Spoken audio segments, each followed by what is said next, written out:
नमस्कार दोस्तों। आज की कहानी है काली साड़ी। तुमको क्या लगता है ये रंग तुम पर अच्छा लगेगा? एक तो रंग भी काला, ऊपर से काली साड़ी। उफ, कौन समझाए इसे? उषा जी ने सर पर हाथ मारते हुए रति को कहा। काली साड़ी में लिपटी सलोनी सी रति ये सुन शर्मसार हो गई। चुपचाप अपने कमरे में वापस आ साड़ी बदल ली। ये देख ऑफिस के लिए तैयार रमित ने पूछा, साड़ी क्यों बदल ली? मुझे अच्छी नहीं लग रही थी। अब से मैं हल्के रंग की साड़ी पहना करूंगी। रमित समझ गया आज फिर से रति को माँ की प्रताड़ना का शिकार होना पड़ा। वो गुस्से से बाहर निकलने लगा तो रति ने उसका हाथ पकड़ लिया। आंसू भरी आंखों से रमित को बोली, माँ जी या किसी और का कोई दोष नहीं।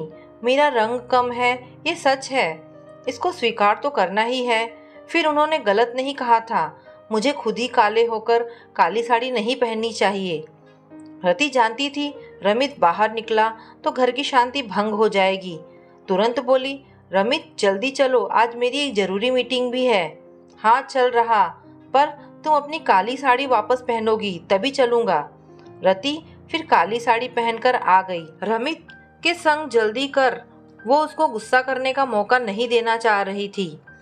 अब रति करे भी तो क्या, काला रंग उसको और रमित को बहुत पसंद है। रमित ने तो कॉलेज के फेयरवेल समारोह में उसे सितारों वाली काली साड़ी में गीत गाते देखकर ही अपना दिल हारा था। रति के सुरीले कंठ ने समा बांध दिया था। तभी रमित ने सोच लिया था, इसे अपना जीवन साथी जरूर बनाऊंगा। रति का बस रंग ही कम था। नाक नक्श बहुत तीखे थे। उस पर होठों की मुस्कान और गालों में पड़े गहरे डिंपल सबको बहुत आकर्षित करते। उसके मधुर व्यवहार के तो बहुत लोग कायल हैं। रति और रमित का प्रेम विवाह है। रमित के घर में सबका रंग साफ था, इसलिए जब रमित ने सावली सलोनी रति को पसंद किया तो घर में भरपूर विरोध हुआ। पर रमित की जिद ने उनको रति को बहू बनाने को मजबूर कर दिया। रति बहू बनकर आ तो गई, पर घर में रंग भेद का शिकार बन गई। उसके तीखे नयन नक्श भी उसे शर्मसार होने से नहीं बचा पाते। रमित उसे समझाता, तुम दूसरों की बात दिल पर मत लो, वो करो जो तुमको पसंद हो। जब तुम मुझे पसंद हो तो तुम दूसरों के पसंद नापसंद को लेकर क्यों परेशान हो? पर रति कितना भी धीरज रखे, कभी न कभी उसका दिल आहत हो जाता। फिर भी रति अपने मधुर व्यवहार से सबका दिल जीतने की कोशिश करती। रति को हल्के रंग पसंद नहीं, और जब गहरा रंग पहनती है तो सास, ननद और जिठानी के व्यंग्यात्मक तीर चलने लगते, जो रति को बेहद चुभते। भगवान ने उसे काला रंग दिया तो इसमें उसका क्या कसूर है? पर ये बात सास, ननद या जिठानी को कौन समझाए? घर में रमित के अलावा ससुर जी रमाकांत का दिल रति ने अपने मधुर व्यवहार से जीता है। वही अक्सर सबके व्यंग से उसे बचाते। शाम को जब रति और रमित घर पहुंचे तो बैठक में गहन मंत्रा चल रही थी। पता चला ससुर जी को बिजनेस में बड़ा घाटा हुआ। कई दिनों से वो संभालने की कोशिश कर रहे थे, पर आज दिवालिया घोषित हो गए। अब तक ऐशो आराम से जिंदगी बसर करने वाले लोग किनारा काटने लगे। ननद जो अक्सर मायके आती थी अब आना कम कर दी। घर के खर्चे जो अब तक ससुर जी उठाते थे अब बेटों पर आ गया। उजले रंग वाली जिठानी ने पति को जाने क्या समझाया। वे दूसरे फ्लैट में शिफ्ट हो रहे थे कि वही सुंदर बहू थी जिनका परिचय कराने में और उनकी सुंदरता का बखान करने में सासू माँ हमेशा आगे रहती थी। घर में एक सन्नाटा फैलने लगा। एक दिन ससुर जी ने रमित से पूछा, तुम कब अपने घर में शिफ्ट हो रहे हो?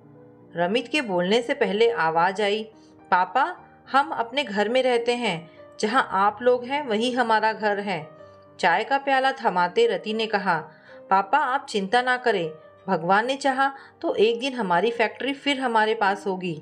मैंने और रमित ने अपने ऑफिस से लोन लिया और अपनी एफडी भी तुड़वा लिया। चेक बढ़ाते हुए रति ने कहा। चेक पकड़ते रमाकांत जी ने उषा जी की तरफ देखा। उषा जी का सर शर्म से झुका हुआ था। ये नन्ही लड़की ने आज उनको अपने व्यवहार से शर्मसार कर दी। आगे बढ़ रति के हाथ पकड़ बोली, रति मुझे माफ कर दी। रति मुझे माफ़ कर दो, मैंने तुम्हारा बहुत दिल दुखाया है।